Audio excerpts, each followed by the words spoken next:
Mud swallowed boots. Steel screamed against steel. Men fell without names. And somewhere in that chaos, a crown lay face down in the dirt. This is not how kings are supposed to be made. No choir, no cathedral, no anointing oil, just a battlefield soaked in blood, and a piece of gold trampled by men who did not yet know history had already chosen a side. One man saw the crown before anyone else did. He did not rush for glory. He did not call for witnesses. He simply bent down and lifted it from the mud. In that moment, he held the future of England in his hands, even if he did not understand the weight of it yet. A few steps away stood a young man, exhausted, trembling, still unsure whether he had won a kingdom or merely survived a slaughter. His armor was dented, his face streaked with dirt and fear. Victory had not made him confident. It had made him vulnerable. The crown was placed on his head without ceremony. No one shouted, no one knelt. And yet, a king had just been born. The man who performed that act did not see himself as a kingmaker. He believed in something far simpler and far more dangerous: gratitude. He believed that saving a man's life and giving him a crown would create a bond stronger than fear, stronger than ambition, stronger than suspicion. He believed loyalty could be earned once and kept forever. The newly crowned king looked up, stunned, almost childlike. His eyes met the eyes of the man who had lifted him from obscurity to power. For a brief second, there was something close to trust. That second would not last. Because power remembers its birth in only one way: as a debt it must eventually erase. That battlefield did not just end a war. It planted a seed, a quiet, invisible seed that would grow inside the palace walls. A seed of unease, of imbalance, of a question no king can afford to ask himself too often. Who truly placed me here? This story does not begin with betrayal. It begins with belief. And belief, in royal history, is often the deadliest mistake of all. If you want to follow the full story of how a king was made and why the man who made him could never be allowed to survive it, make sure to subscribe to the channel. The crown may shine, but its shadows are always darker. The crown did not make him powerful. What followed did. When the court assembled for the first time under the new reign, the eyes of England searched for its king. They found him quickly. Henry Tudor sat on the throne, stiff, measured, careful with every breath. A man learning how to look like destiny. But the eyes did not stay on him. They drifted, quietly, almost instinctively, toward the man standing just a few steps away from the throne. That was when his name began to circulate in whispers. William Stanley. He did not arrive like a hero. There were no dramatic entrances, no public demands for reward. He asked for nothing. That alone unsettled the court. Men who shed blood usually wanted land. Men who risked everything usually demanded titles. Stanley did neither. And yet, rewards found him anyway. Estates, gold, authority that did not require proclamation. Guards listened when he spoke. Messengers waited for his nod before moving. Decisions were not announced until his reaction was measured. In the great halls, courtiers learned a new rule quickly. Do not speak before watching William Stanley's face. Do not applaud before seeing if he did. Do not oppose what he did not resist. Power does not always sit on the throne. Sometimes it stands beside it, silent and patient. Henry VII noticed this before anyone admitted it aloud. He watched conversations change when Stanley entered a room. He watched how laughter softened, how voices lowered. He watched loyalty bend, not toward the crown, but toward the man who had once held it in his hands. The king smiled in public. He thanked Stanley. He honored him. He called him brother in arms. In private, something colder formed. Because kings understand one truth better than any other. No one who helps you rise can ever be allowed to remind the world of it. Stanley remained careful. He did not boast. He did not gather open allies. He did not act like a rival. But his very restraint made him more dangerous. He knew when to speak. More importantly, he knew when not to. At feasts, he drank little. At councils, he listened more than he advised. He never corrected the king, but he never echoed him either. His presence suggested choice, and choice is poison to absolute power. The court began to split in ways no decree could control. Some saw Stanley as a stabilizer. Others saw him as a shadow king. No one saw him as harmless. Henry VII felt it most when he was alone.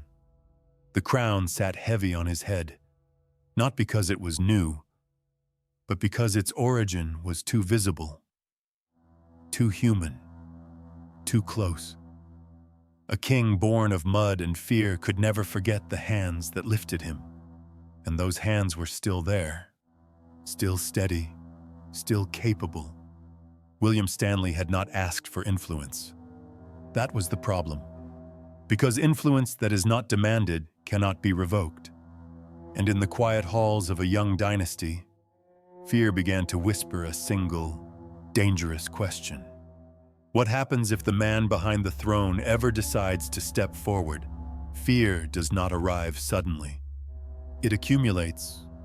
It settles into corners, into pauses between words, into the way a king hesitates before trusting his own court.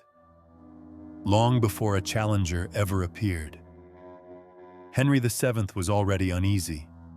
The crown felt heavier with time, not lighter. Not because enemies gathered at the gates, but because one man inside the palace never needed to raise his voice.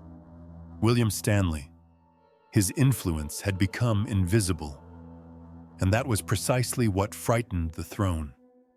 No commands, no public alliances, no declarations, just a presence that never faded, a memory that refused to age. Henry VII began to wonder what kind of power did not need to prove itself. That was when the rumors began. At first, they sounded harmless, a name spoken too casually in foreign ports, a young man claiming a lineage that history had already buried. Most courts laughed such stories away. This one did not, because uncertainty, when added to fear, becomes combustible. The name was Perkin Warbeck, a man who claimed to be the rightful heir England had lost, a shadow from the old bloodline. To the king, it was an inconvenience. To the court, an echo. To William Stanley, it was something else entirely. When the matter reached him, Stanley did not rush to judgment. He did not mock the claim, nor did he defend it. He listened, as he always did. That silence drew attention. Henry VII requested a private conversation. No witnesses, no records, just a king and the man who had once made him one. The question was framed carefully. Did Stanley believe the claim? Stanley did not answer immediately.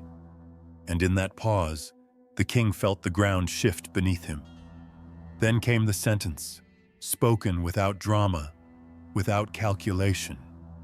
If he is truly who he claims to be, I could not fight against him. It was not a declaration of rebellion. It was a statement of conscience. A line Stanley had drawn long before this moment, even if he had never named it. But kings do not hear conscience. They hear threat.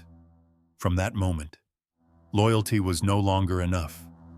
It had to be unconditional, absolute, silent. Stanley had failed that test without knowing one had been given. Henry VII did not explode. He did not accuse. He did not punish.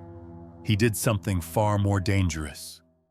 He remembered every hesitation, every silence, every moment Stanley had chosen restraint over enthusiasm.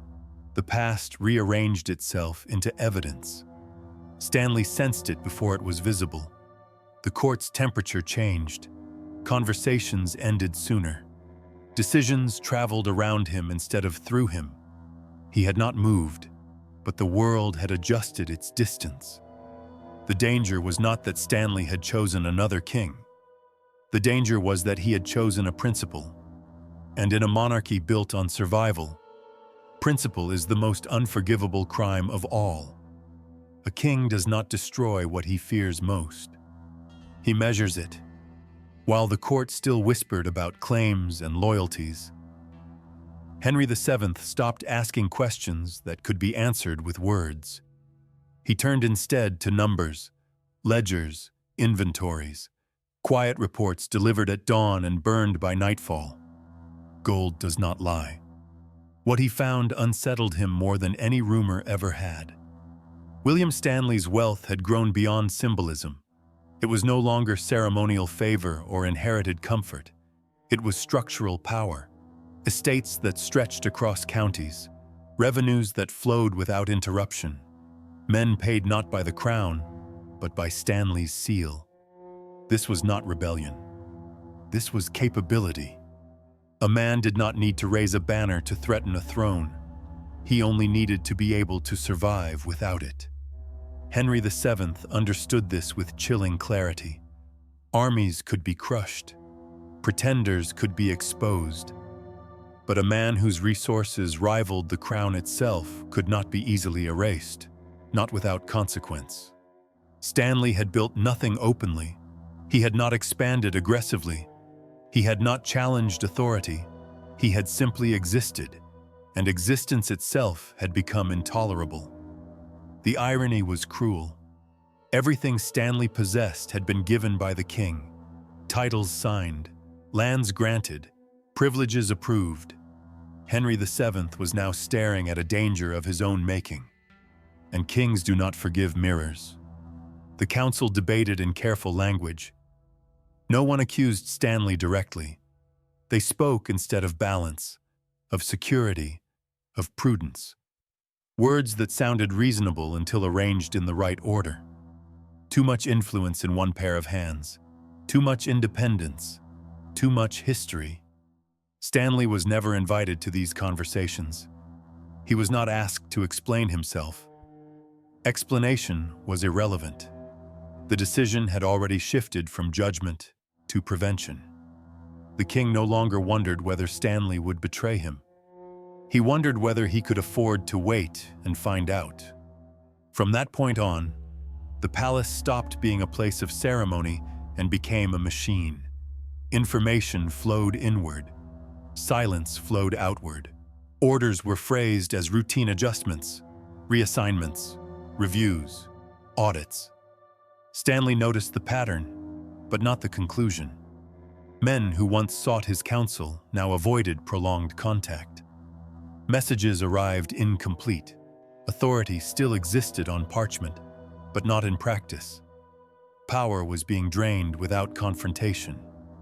This was how kings suffocated threats without spilling blood. Henry VII told himself he was being cautious, that he was protecting stability, that a kingdom born from war could not survive uncertainty at its core. But beneath those justifications lay a simpler truth. The man who had once lifted him into power now reminded him that power could be lifted away. Stanley did not act. He did not resist. He did not flee. That restraint, once his shield, now sealed his fate. Because patience, when misread by fear, becomes proof of calculation. By the time the king made his decision, it felt inevitable, necessary, almost administrative. William Stanley had not committed treason. He had committed something far worse. He had become too large to be forgiven. And in the logic of crowns, forgiveness is reserved only for those who can no longer threaten memory. The question was no longer if William Stanley would fall, only how quietly it could be done. The arrest did not come with shouting. It came with paper, seals pressed into wax, signatures written in careful ink, orders delivered politely, as if they concerned taxes or land boundaries. When the guards arrived, they did not draw their swords. They did not need to.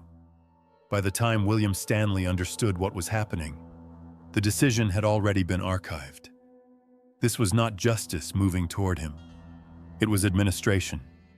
The charge was never clearly spoken. It did not need to be. Words like intent and possibility floated through the air, deliberately undefined. Stanley was not accused of plotting.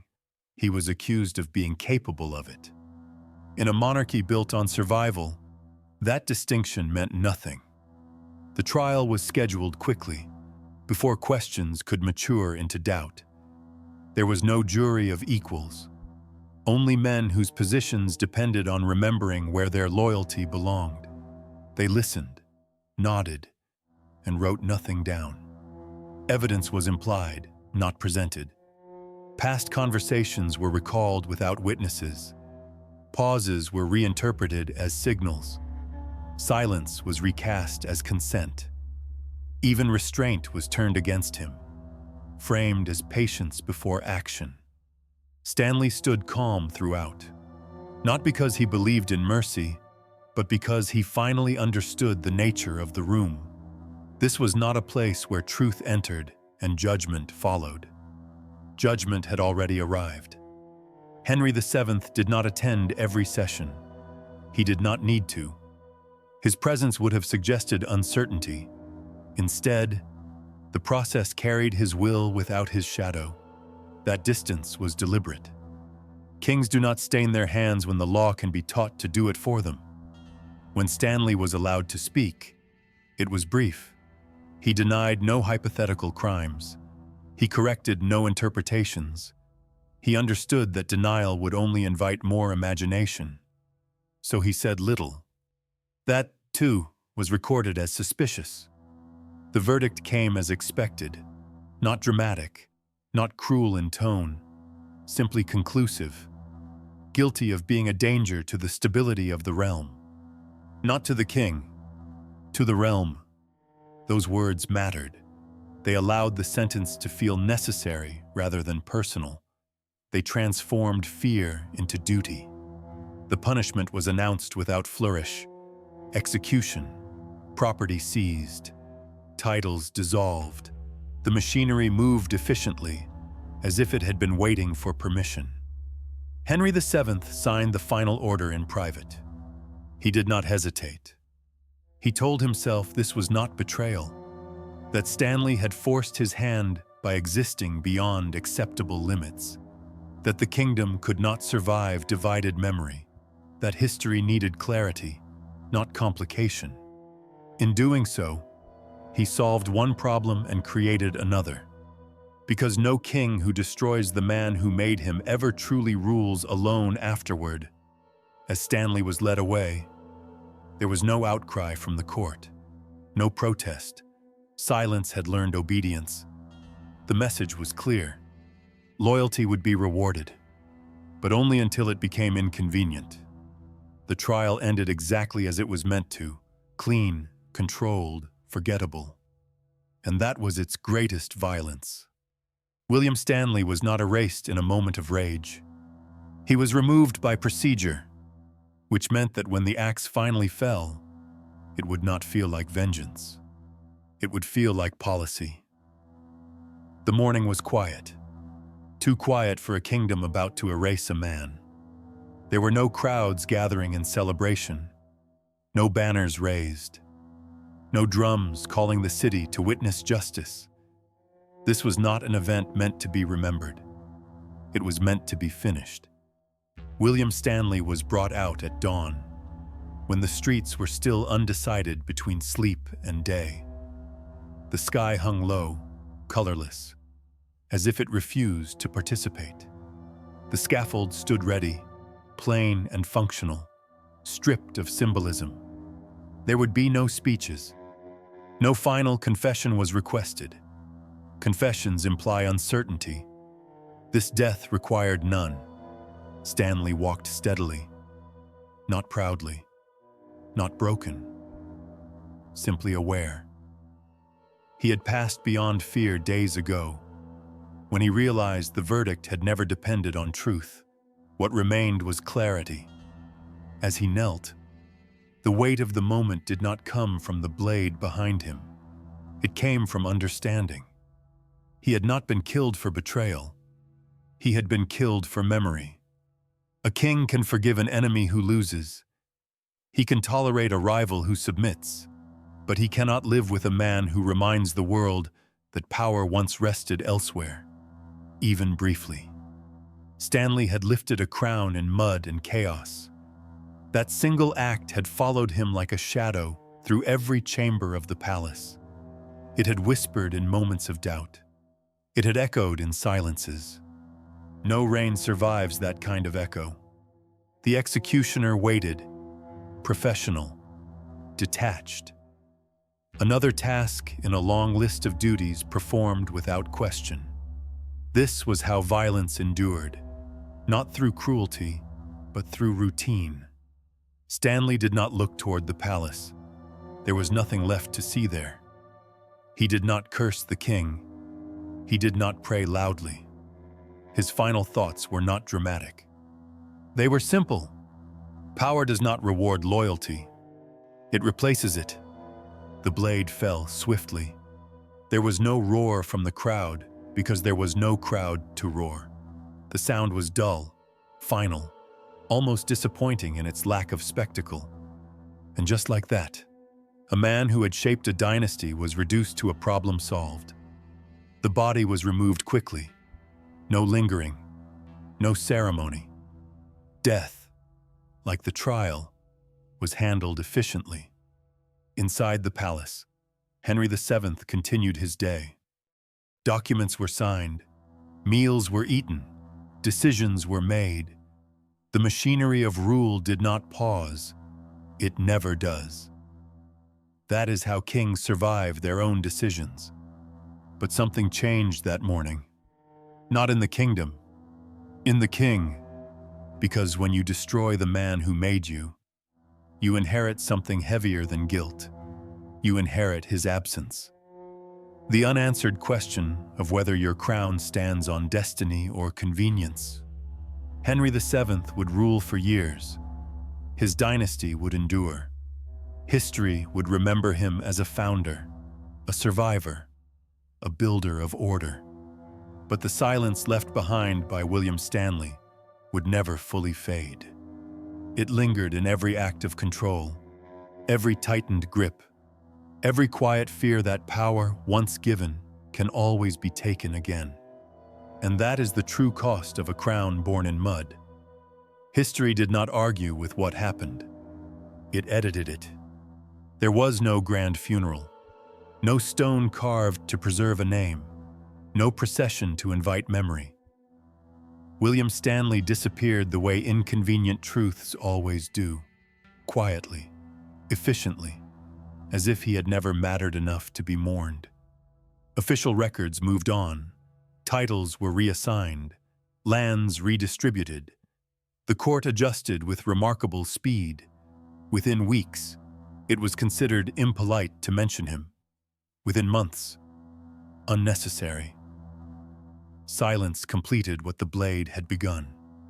Henry VII became something safer for history to remember. A founder, a stabilizer, a king who brought order after chaos. The story of how that order was born was simplified, smoothed, scrubbed of human hands and muddy fields. The crown, once lifted by a living man, was recast as something inevitable, as destiny fulfilled rather than danger survived. That is how monarchies protect themselves. They do not erase events, they erase contributors. Years passed. New threats rose and fell. The dynasty endured. Chroniclers praised the wisdom of Henry VII, his caution, his control, his ability to eliminate danger before it spread. They called it foresight. They did not call it fear. The name William Stanley survived only in footnotes, in half-sentences, in documents that no one read aloud. He was never officially condemned as a villain. That would have required acknowledging his importance.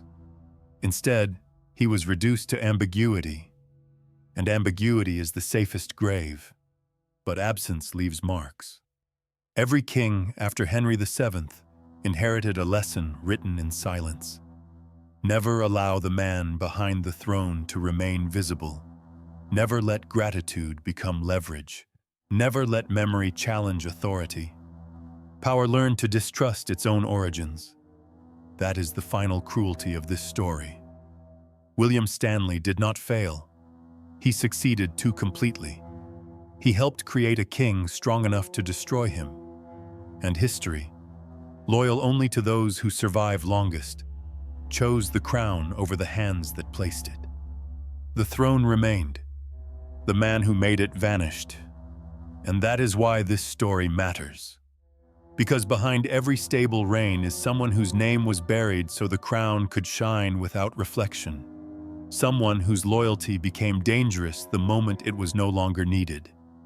If you want more stories like this, where royal power reveals its darkest instincts and history tells only half the truth, make sure to subscribe to the channel. The crown always survives. The truth does not.